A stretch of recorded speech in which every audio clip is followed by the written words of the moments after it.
Hey everyone, Theodore Burns here. This is week 2 of the IndyPro2000 schedule at Circuit Zandvoort. It's another 14-turn road course, but quite a bit shorter than Road America, only 2.65 miles as opposed to the 4 miles around Road America.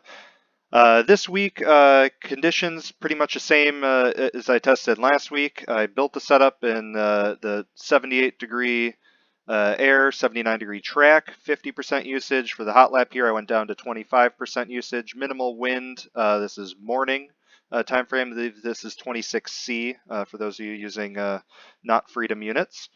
And I actually really liked the iRacing setup this week. There's only a couple small little tweaks I did to it to make it a little bit more consistent and gained a couple extra tenths out of it from what iRacing had. But it's a really solid baseline this week, so I'll make sure to share that. I'll share that in the iRacing forums as well as any of the Discord channels I'm in for this car. And then if you see me in any of the race sessions, I'll try and share it in there and make sure shout out if you don't see it already.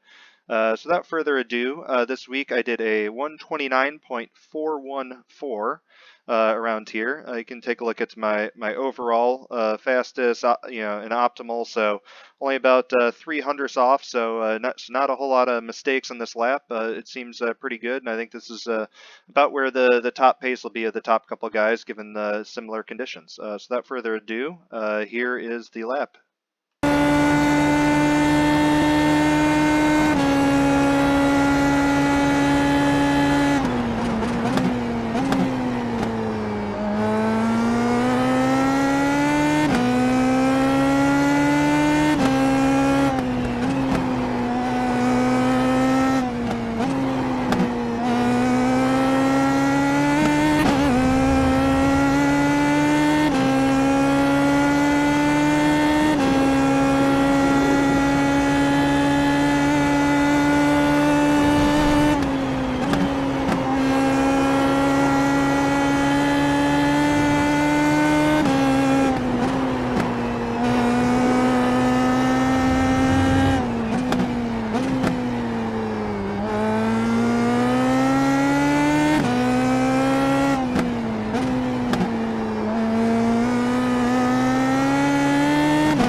All right, so there we have the lap.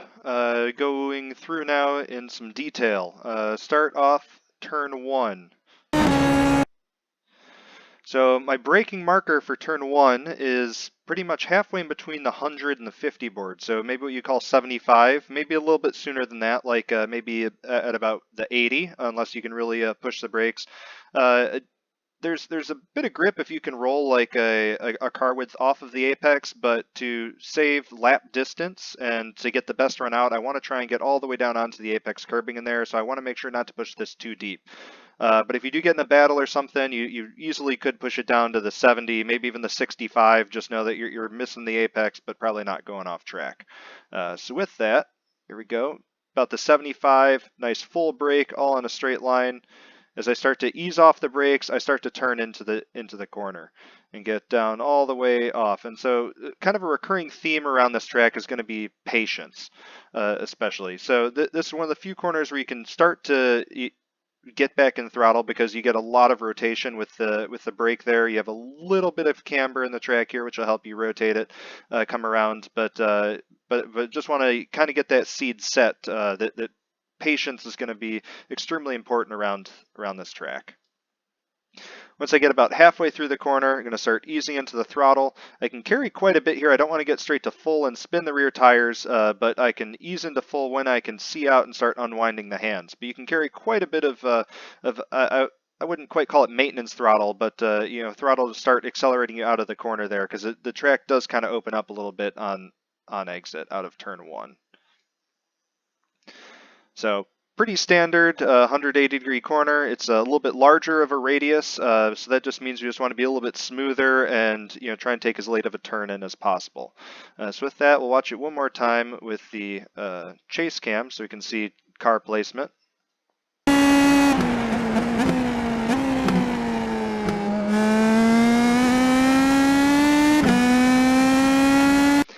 I think it was pretty evident from watching the chase camera there, where you can see that you have to wait for the car to finish rotating before you can get on power, and basically then it stops the rotation of the car and then starts to drive it out of the corner. All right, so go back into the cockpit view for turn two. Turn two is there's not a great braking reference for this, but we're going to be looking at the curbing up here, and I guess we can use this break here between the Armco and the yellow signboarding as kind of like maybe a good reference to start braking. It's somewhere maybe halfway along this curbing here. I'm not really looking over here because again I want to try and keep my eyes forward and eyes looking at where the car's going up here. I don't want to be looking off to the left and drive off the road here. But turn two, it's more of a setup for turn three, which is heavily banked, heavily cambered corner, which leads onto a long straight. So I want to get a really good setup for turn three because with how much camber there is in turn three, it's really your lap time and your run out, how much speed you can carry through there is really dependent on the line you take on entry. So turn two, I'm not driving in as deep as I probably could into here. I'm going to try and sacrifice the exit so that I can get a better run through and out of turn three onto the long straight. So this is a pretty early brake, and it's just ease off real light down to third gear, just roll onto the curb. I don't think I quite get into full power, just a little bit of maintenance throttle to keep the minimum speed up, and then unwind the hands as soon as I can. And you see, I'm not really concerned about completely getting to full power in between here because I'm more concerned about track placement. And where I really want to be is just right of center track here. So I want to be, maybe center track is probably running straight through the left-hand side tires. At most, I want to be, center of the car in the center of the track coming into this corner. Otherwise, it's really going to compromise our exit out. So as far to the right as I can be, the better I'll be able to open up this corner, the more speed I'll be able to roll into turn three. And because it's kind of a sequence here, we're just going to roll through turn three as well and continue the camera going. So I do get to full for just a hair of a second there. And then it's not a very heavy brake into the corner because there's so much camber. I can kind of drive in. It's kind of driving this a little bit like an oval, and I don't have a really aggressive brake hit. It's kind of I kind of ease into it real light. It's just to kind of keep the nose down, slow the car a little bit. I'm more using the brake to just decrease the radius, the turn radius of the car. I'm not really using it to slow down for this because there's so much camber in the corner. I'm really just trying to blend it into there and get it onto a nice smooth line so I can get the better run out. So that's all I'm doing here. It's maybe 20-25%. And now I'm going to be a little patient, wait till I get about mid corner here, and you can see I'm not completely up here. There's kind of this darker patch here that I'm going to try and drive around up. It's maybe the 60 to 80% of the way up the track, from apex to white line up there, and that's kind of where I want to get to. That's kind of where the grip is. That's also kind of where there's a lot of camber, but it's I'm not getting too far down, and that's where I can usually carry the most speed in and get the best run out. And so you'll see once I get about into the corner, a little patient getting the car rotated, I start to get the nose to come down, and now I can get into throttle pretty aggressively, drive the car into the banking, use this banking to help me propel the car out. Because it doesn't flatten out till quite late, I can I don't have to be afraid about getting on too much power and really increasing this radius. It's not like the carousel at Road America where it flattens out late. We keep this camber all the way through the corners, so I can get pretty aggressively in throttle, still holding about 80%. Don't want to spin the rear tires yet. Until I get almost all the way through the corner here, I can start to smooth my hands out, and that's when I can get into full power.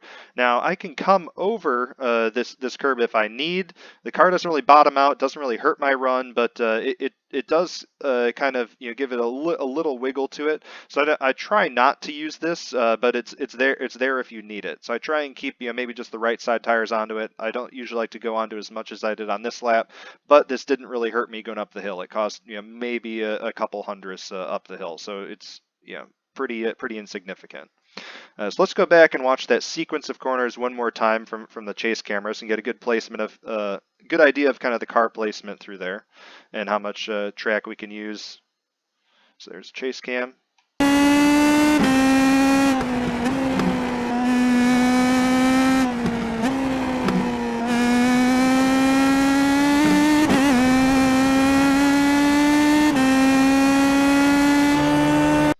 All right, so coming up turn 4, 5, and 6. These are 3 corners going up here. It's pretty much a straight. Keep the foot flat. With this setup, iRacing baseline, even a low downforce setup, should have no problem taking these all full speed. So I'm just going to keep it on the chase cam. We'll drive up there to the top of the hill until we get to the approach to turn 7, which will be our next talking point.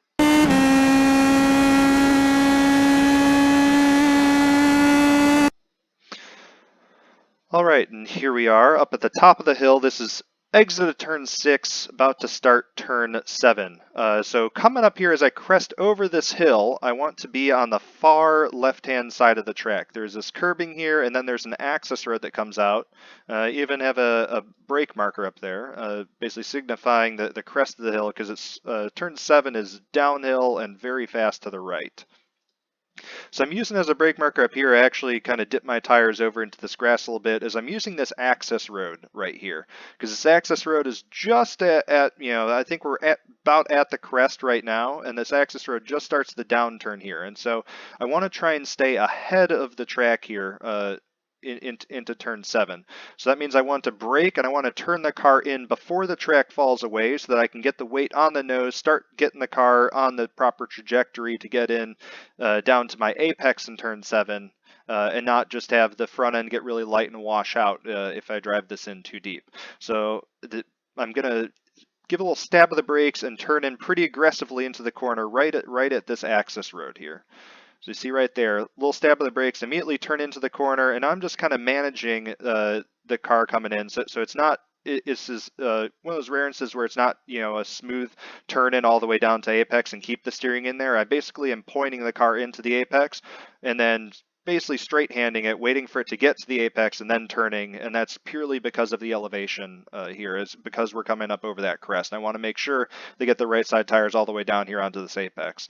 And so now we're going back to that theme of patience around the track. You notice I have zero input in the car right now. No braking, no throttle, because I'm waiting for the car to come down the hill and basically land and take a set. I want it to, get over that crest, turn in, and then load up these left side tires, and that's when I can get in throttle because then the car's settled again, and I can do that pretty aggressively.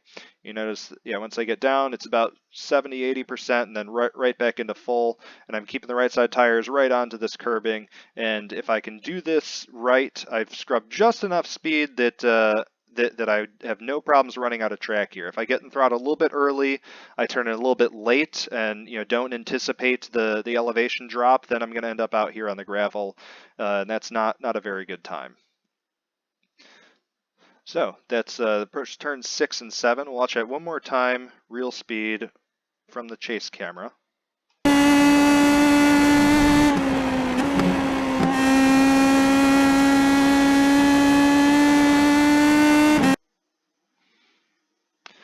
All right. So you do notice I do end up going into 5th gear here. If I get a good run through turn 7, I can grab 5th here before I get to my approach to turn 8. Otherwise, if you don't get a good run out of there, you're not in throttle quite as soon. I just keep it in 4th gear coming up. And you may get close to the limiter, but you want to make sure that if you are shifting, you want to do it sufficiently early enough that you're not shifting right at the brake point or right at the turn-in point, because that'll upset the car. If you don't get this a good run out of here and get to 5th early, just ride it out. Hit the limiter a couple times. If I'm gonna start hitting the limiter like at the end of this curb, I just want to leave it in 4th gear.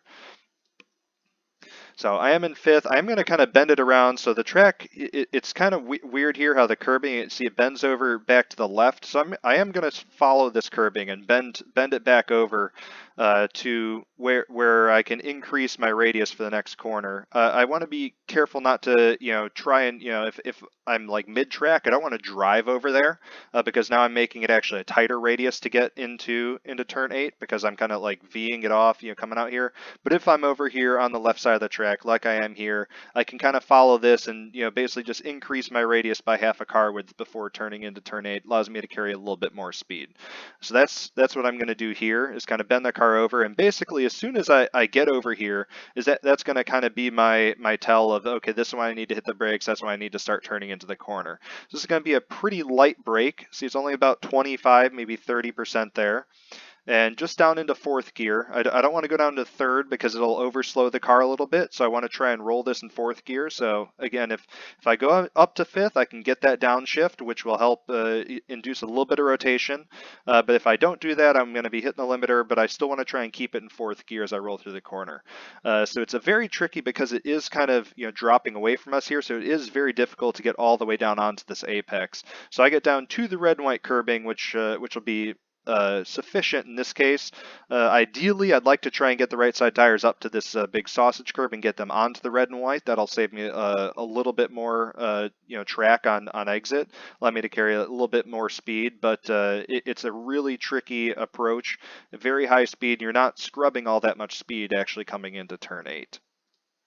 But once I'm at this apex, I can be pretty aggressively back in throttle because we are gaining a little bit of track here, and I can open my hands back up. But this is kind of like one really long corner into turn 9. It kind of reminds me of kind of the back half of like Barber, where it's just kind of like a constant, corner, even though there's, 2, 3, defined corners in there, but you're never quite you don't have a very solid brake zone set up. It's just kind of a really long kind of muddy section. So I think because of that, I'm going to keep playing this through turn 9, so we can kind of combine all this into one here. So you can use this white curbing on exit here. It doesn't give you a 1x, but this grass comes up pretty quickly here. So you want to make sure you're not consistently out here. You want to try and keep the car, at most, 2 tires onto this if you need it. But the nice part of this is pretty flat. You can also brake off of this.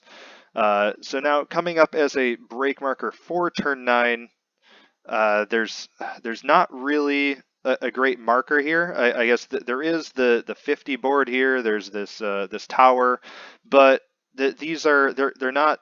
This is not where I'm looking. My vision, I'm looking through the track. I'm trying to find this radius. I'm trying to look down to this apex. I don't want to be staring out here and drive off the track or something. I want to make sure my vision is staying here. So if you can catch something like this in your peripherals, great. What I'm really using as my, quote unquote brake marker for this is you can almost kind of see that this, there's kind of a curb here. It almost kind of like looks like it flattens up right here. So basically, as soon as the track kind of flattens up and gets pretty squared up for the corner, that's when I'm stopping this turn. That's when I'm starting to brake, and it's pretty early for turn 9 because it's extremely easy to push this brake zone just a little bit too deep.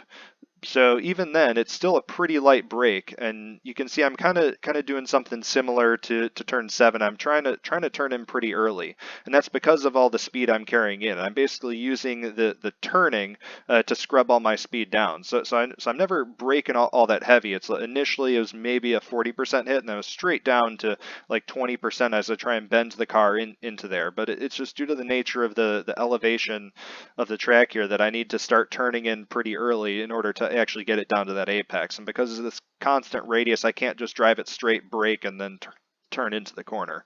I want to be able to get down there and roll as much speed through it as possible. So it's this real light brake, kind of turning in, checking myself, just getting the trajectory down so I can get all the way into this apex. So at this point now I'm actually getting the left side tires completely loaded and getting the car to take a set right at this moment. And that's right when I'm going to release off the trail brake. Right sides are going to get right up onto this apex curbing. and that's when I need that little bit of patience, a little bit of hesitation that I can get back in throttle. And it's extremely hard to put the power down through here. So this is where I'm going to need a lot of patience in my right foot to not get to full throttle too soon, because it'll be really easy to chirp the rear tires, and then you're losing a lot of grip through the rest of the lap. So ease into it, get full power once I can, and I can drive out of turn 9. So let's go back through, watch it all one more time in real speed from the chase camera so you can get a good idea of car placement.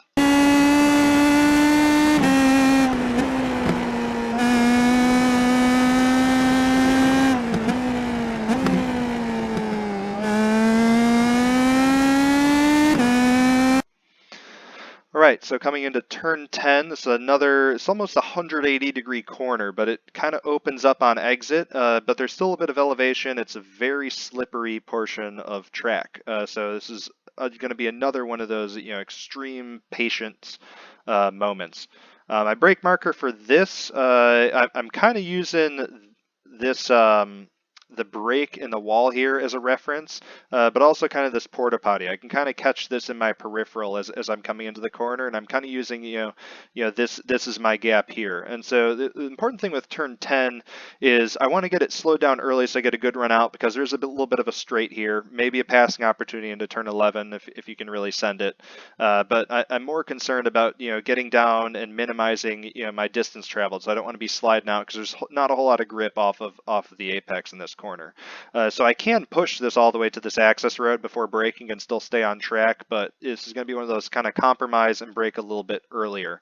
So I'm going to use that kind of porta potty over there, and it's another super light brake and just kind of turn the car in, get it all the way down onto this apex.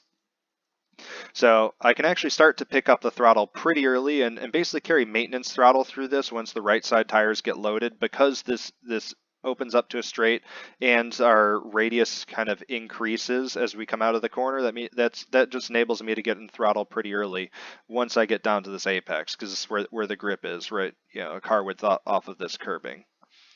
So I get in the throttle. I'm still not full throttle though. It's a really patient on the right foot. And I get in just a little bit too quickly there when I squeeze it in coming off the curb. And you see I have to give a little bit of counter steer, and that is going to hurt my run a little bit out down the straight. So it's one of those, you want to get in full throttle, but wait until those hands are straight to get into it. And you can track all the way out onto this curbing, basically just trying to carry as much speed, greater radius as possible through there. So I'll check one more time, real speed from the chase camera.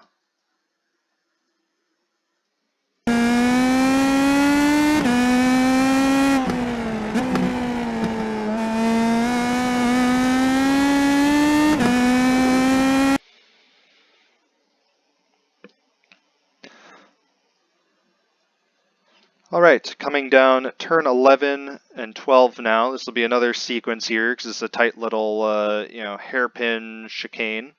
My brake marker for this, I'm driving right past the 100 board, and I'm braking basically in between the 100 and the start of this curbing here. So I'm using the curbing as my primary marker here, so I can catch it in my vision as I'm looking down to the apex.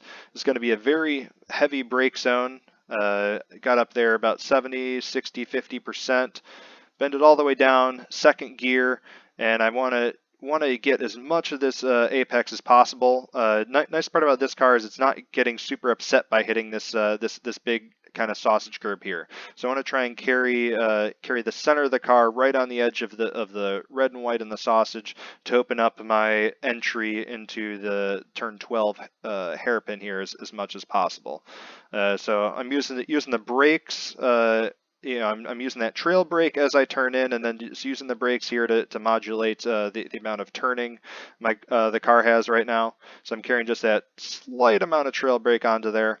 I'm giving just a little squirt of throttle to increase because turn 12 is a very long radius around here. So it's quite a long corner, so I'm giving just that little squirt of throttle to try and increase my minimum speed here. It's maybe at first don't try doing that, but you're going to have to be extremely patient coming around turn 12 here.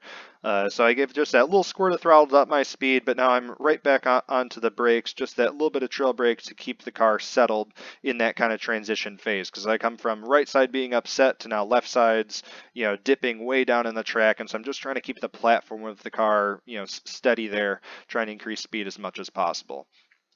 So you got to be really careful, because if you don't quite clip turn 11 enough, you do end up right over here into the dirt, which you can very easily drive right back onto the track and come over, but you do end up getting a 1x from that. You do that too many times, going to get disqualified. So I want to try and clip 11 as much as possible so that I can get down onto the rumble strips in turn 12, but not be too far to the inside. I still want to kind of open up my radius in this as much as possible.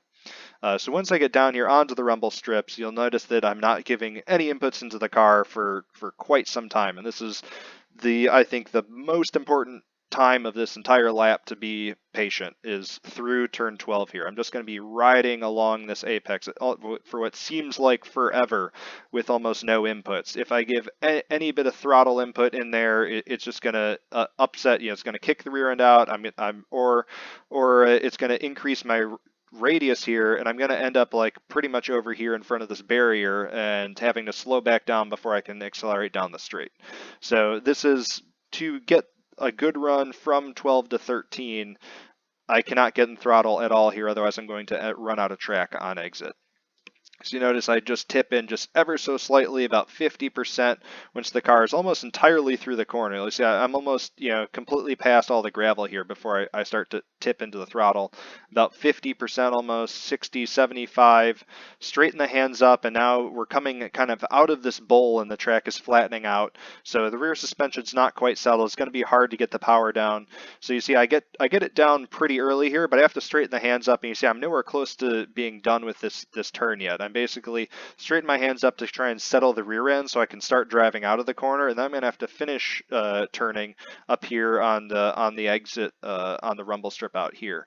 But if I got in throttle too soon, my car placement, my trajectory, I'm going to be pointing this way, about straight through where my right front tire is. I'm going to be pointing straight at this wall. I'm going to have to lift out again or give a hard yank into the steering. It's really going to upset things. It's going to kill my run out of here, and I'm going to lose a couple tenths of a second. So this is where that patience really comes into play, and now I can just track it out and not worry about running out of track, and I can carry as much speed out of that corner as possible. So again, patience, patience, patience through that section. I'll watch it one more time, real speed from the chase camera.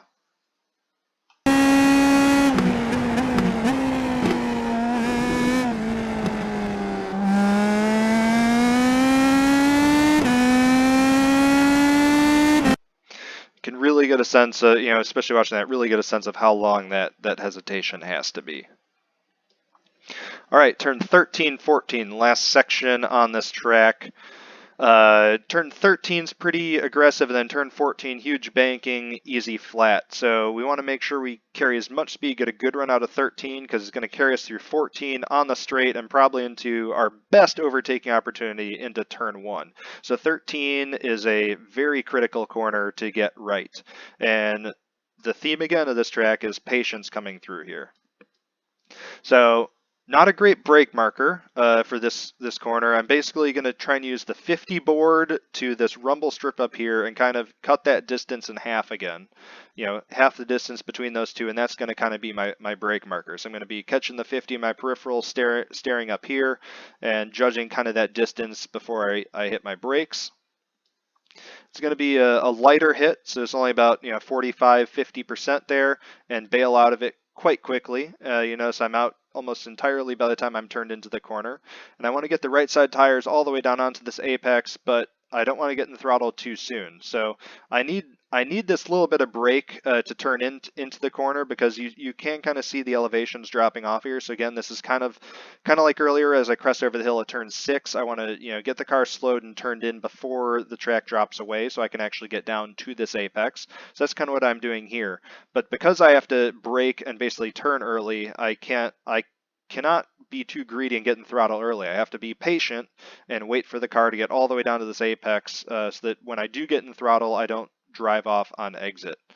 You see, I get all the way down onto this apex. Once I'm onto this apex, I can start to get in throttle. I can get on it pretty aggressively as to increase my radius out. So I'm immediately almost into about 75, 80%, and then 100% as I come off, and I can straighten my hands up. And so the car is going to track out onto this white curbing here, and or just kiss the dirt here. It doesn't slow you down like some tracks do after the off-track update. And you can get a good run out of here. You're not bottoming out, so I want to use as much of this track as possible, and I'm using all this exit, and I need it because the car is tracking out to this. It's not me driving out here. But again, this all stems from when I get on power in the corner here. So I get all the way down onto this apex curb, and basically that's when I wait to get on power. I don't want to hit it any sooner than on this apex curb because I will drive off into the dirt and completely kill any run that that I had coming out of there. So again, patience, patience, patience. Through turn 14, it's flat out. Just keep the hands as steady as possible. And the one thing about the one thing about turn 14 is there is kind of this rise here on the exit. I've tried a couple laps keeping this tight and trying to stay flat, or ride it up here, and basically keeping the hands as straight as possible. The car's going to track out, get up here, and this kind of downslope here does give a little bit of a run to the car down the straight, so maybe 100th or so, but it's not worth trying to stay super tight here. Just take the car where it wants to track out. Use this run down here onto the straight. May gain you just a touch of time. Right, so again, patience, patience, patience through this section. One more time, real speed from the chase camera.